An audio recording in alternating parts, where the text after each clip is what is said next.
Hey, bestie. Happy Monday. It's your wealth best friend, Jayla. I'm back with another community question, community submitted.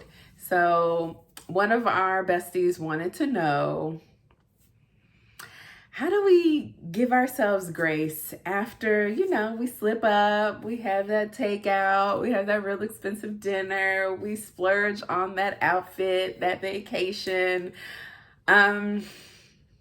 The best answer for getting back on the horse is understanding that you're not going to want to.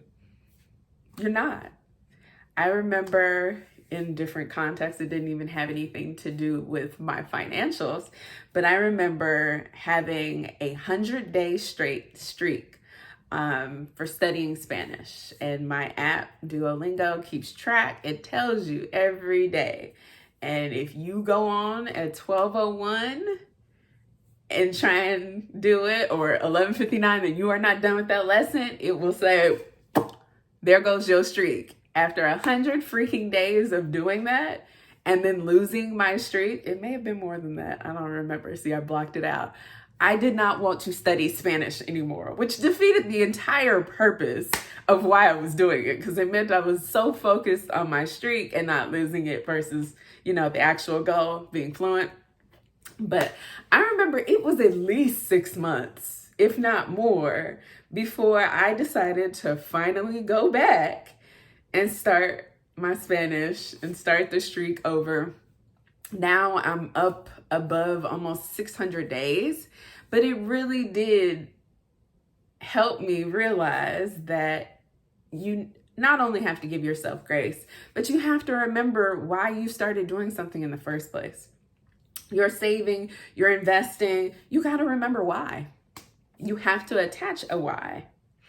I'm saving and investing and not splurging and spending all this money and looking like the rest of the Instagram influencers, because I actually don't want to have to work in my 70s and my 80s and my 90s like I see people having to do. So I'm sacrificing now so that I don't have to do that. So my life, yes, it looks drab. I live very frugally until I don't. I mean, there are times, there are things that I have to have. Moderation, people. I'm not on a diet. It's just moderation. I allow myself stuff, but it's not all the time.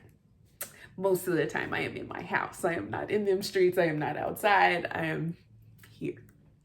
So just know that you're going to have times where the decisions you make aren't on course with your budget, aren't on course with your spending plan, aren't on course with your goals. It's going to happen. And it's okay as long as you're getting back to your original goal, your original purpose, and remembering why you're doing this. So give yourself that grace, give yourself that time, move on, get back on. If you need more help with that, if you need somebody to be that accountability for you, reach out. There are people out there that's all they do. They're here to, if you need me, I am here. If you need somebody to say, yo, I need you to make sure at the end of the week that I've done what I said I was going to do. There are people for that. If you need help looking at your financial plan, figuring out how to strategize against yourself and your impulses, holler at me. There are ways. You can have it all. We just got to figure out what works best for you and make a long-term plan. So I hope that answers your question, bestie. I'll be back next week for more money on Mondays. Let's chat. Have a good one.